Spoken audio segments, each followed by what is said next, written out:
Monster Michael Todd, and we're here in the Monster Factory. In today's video, we're going to talk about probably the greatest athlete our sport has ever seen, Alexey Voevoda.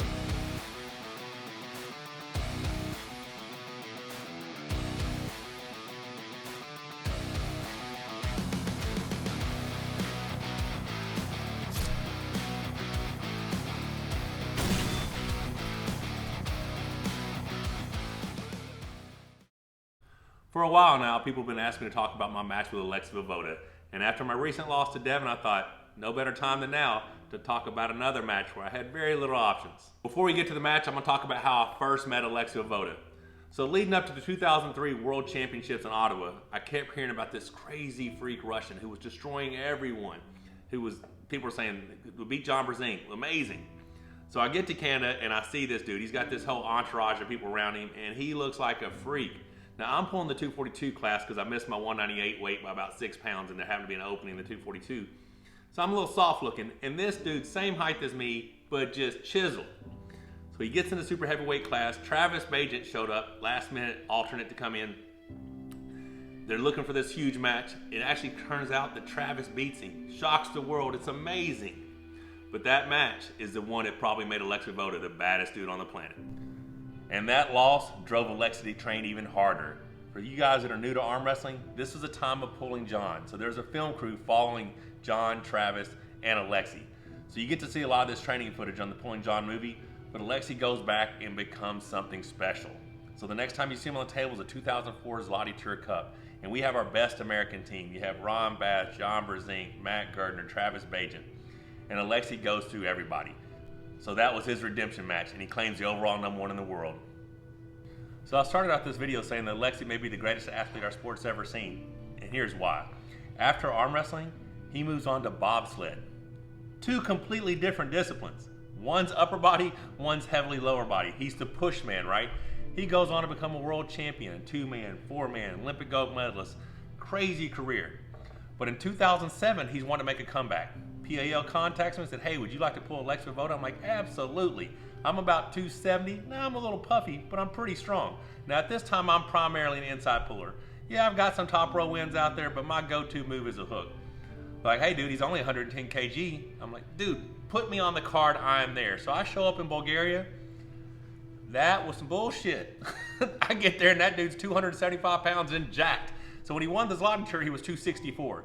So he's 5 kg bigger than he's ever been. And I see this dude on a set of scaffolding hold himself out like a flag.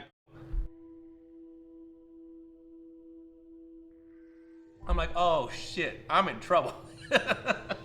So we have a long bus ride on our way to the venue.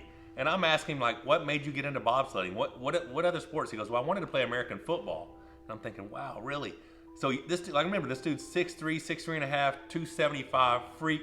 So I started asking him some stats. He goes, well, I got a 4.440 and a 10.500 meter. I'm like, dude, like, that's world-class sprinter speed, and you're a freak. So amazing, amazing athlete. We get to the event, we do some PR. Next day, it's time for the competition. All right, so here we go. I'm just gonna go for it. Well, that clearly didn't work.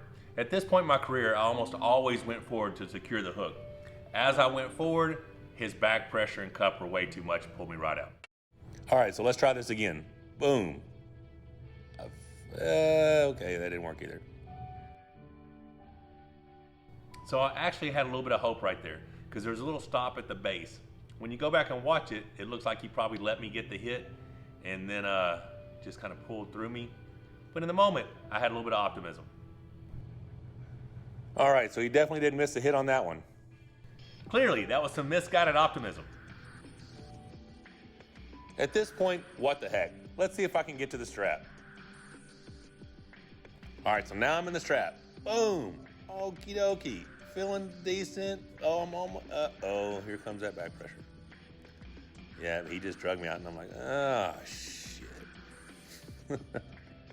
So at this point, I realized I really don't have a chance of winning, and I started thinking about what's for dinner. We're back in the straps. He lets me hit on him. I try to sink in the hook, try to be as strong as I could, down pressure on the elbow, and he just had too much pressure. All right, so I don't have all 6 rounds. They used to all be on YouTube, now they're not, so I put together what I could. Long story short, I lost 6-0. And at that point in my career in 2007, Alexey Voevoda was the strongest human being I'd ever arm wrestled. Well, in the past 14 years, I feel like I've probably arm wrestled a half a dozen or so guys who I feel are stronger. And I would love to run that match back. I'm a different puller now. I have a lot more options. I have no idea if Alexey still has interest in arm wrestling, but who knows? Maybe in Dubai. That would be an epic match. Regardless, huge respect. Like I said, probably the greatest athlete we've ever seen in our sport. World class at two completely different disciplines. Huge respect for Alexey Voevoda. Always be a legend. Don't forget to subscribe and click the bell for notifications.